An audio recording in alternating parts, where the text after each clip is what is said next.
किशोर जी का आगमन हुआ और आपके घर पे एक भव्य तरीका से उनका खान पान की व्यवस्था किया गया, कैसा लगा? सबसे पहले तो जितने भी मीडिया साथी हैं बंधु उसको मेरा प्रणाम है। बहुत अच्छा लगा हमको, क्योंकि हम प्रशांत जी के पदयात्री रह चुके थे और एक पदयात्री के तौर पे और वो जाने की पदयात्री हैं, इसके वजह से मेरे यहाँ आए और अपना भोजन यापन हमें लगा किया। कि ये पद यात्रा के बाद पहला ऐसा कार्यक्रम था जहाँ पे ये खाना खाए। जी जी बिल्कुल बिल्कुल, ये पहला कार्यक्रम था जो प्रशांत जी मेरे यहाँ पहला बार भोजपुर में पहली बार आए और मेरे यहाँ रुके और खाए, तीनों काम किए। आज 3 सभाएं हुई, कितना कैसा लग रहा है कि क्या बाकी पार्टियों से ये अलग काम कर पाएंगे? बिल्कुल बिल्कुल, इनके अलग अलग पायदान पर चल ही रही है। इस पार्टी की सोच सब पार्टियों से अलग सोच है। ये शिक्षा पे बात करने वाली पार्टी है, पलायन रोकने पे बात करने वाली पार्टी है।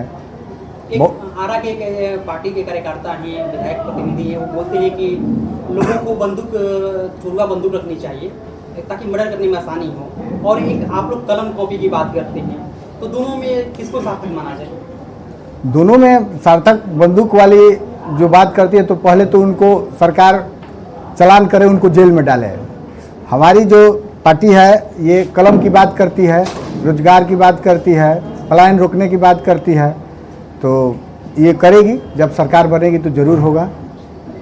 जो युवा की बात करते हैं, आज तेजस्वी यादव जी भी पटना में छात्र युवा संसद का कार्यक्रम का आयोजन किए।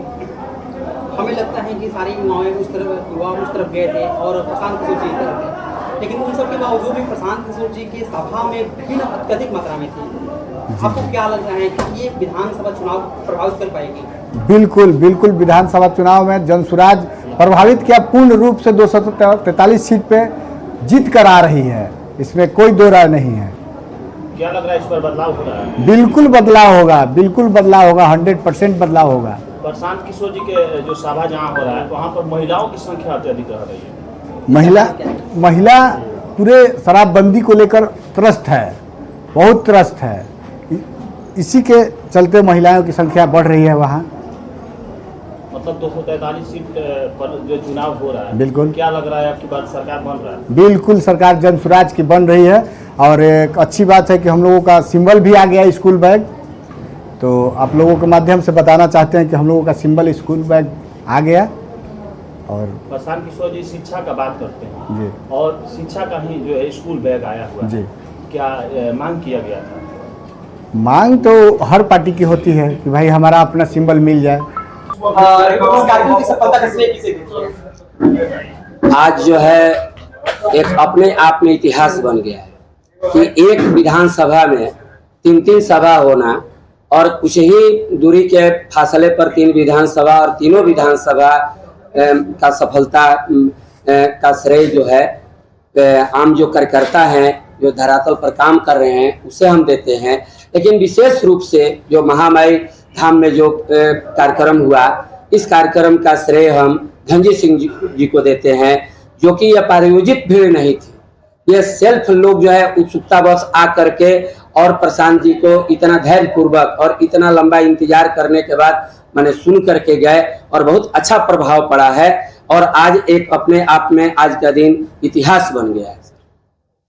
विधानसभा चुनाव बहुत जल्द आने वाला है, इसी वर्ष होने वाला है। सभी लोग अपनी कमर कस लिए हैं।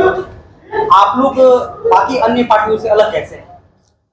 बाकी सारी पार्टियां अपना जो है कुछ मुद्दे को लेकर के आती हैं और कुछ वादे को पूरा भी करती हैं, लेकिन आम जन की जो समस्या है, जो पलायन की समस्या है, जो कि बेरोजगारी है, और बिहार से बाहर हमारे भाई बंधु जाते हैं, वो जो है दीपावली और दशहरा मनाने के लिए, होली मनाने के लिए वो स्वतंत्र नहीं है, बल्कि किसी कंपनी के मैनेजर को या किसी कंपनी में आवेदन देना पड़ता है कि सर मुझे होली मनानी है, मुझे दीपावली मनानी है।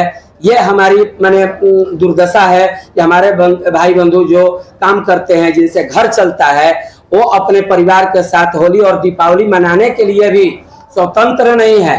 और ये 30-35 वर्षों से ये जो सरकार रही है, ये जो कि तीनों दल का कोई अपना जनाधार नहीं है, ये अल्पमत की सरकार रही है।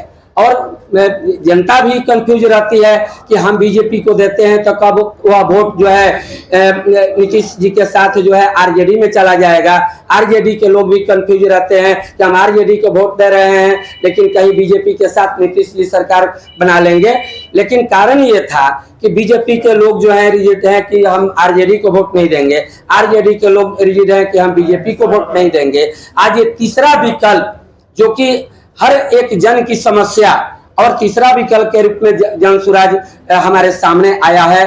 और प्रशांत जी कोई परिचय का मुताज नहीं और उनका सफलता के लिए कोई अपने लिए वो नहीं आए हैं, बल्कि हमारे बिहार बदलाव के लिए, ये भ्रष्ट व्यवस्था को बदलने के लिए आए हैं।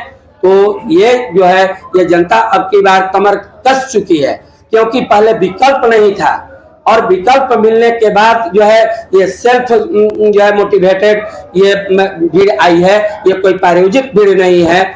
इससे हम कह सकते हैं कि हम केवल बहुमत की बात आप न करें, क्योंकि लोगों के पास अब मुद्दा भी नहीं है। अब हमारे ही मुद्दा को, प्रशांत जी के ही मुद्दा को अब आज जो है ये 25-30 साल बाद तेजस्वी बोल रहे हैं कि सरकारी आंकड़ा बोलता है कि सबसे ज्यादा बेरोजगारी जो है वो बिहार में है।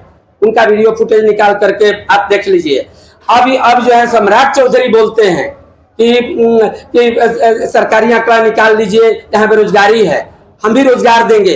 अरे भाई वो लोग जो है 30-35 वर्षों से क्या कहते थे, ये कुछ परिवार के लोग, ये सम्राट चौधरी हैं, इनके पिताजी बोलते थे कि नीतीश जो है चोर और चोट्टा है, उनके पिताजी बोलते थे। आज वही सम्राट जो है नीतीश के साथ सरकार में है। तो आज उनके ये बोलना चाहिए कि हमारे बाप जो थे अनर्गल बोलने वाले थे, वो गलत व्यक्ति थे और गलत। क्या इस बार नीतीश जी को बदल के रहिएगा आप लोग? एकदम सीधे लोगों को जो मैंने कि आप लोग जो है आशातीत सफलता जो है जन सुराज को मिलने जा रहा है। और आज की सफलता का जो श्रेय है हम धनजीत सिंह जी को देते हैं कि आम जनता आकर के वहां पर अपना दमखम दिखाइए, सेल्फ मोटिवेटेड होकर के आज जो है इतिहास रचा।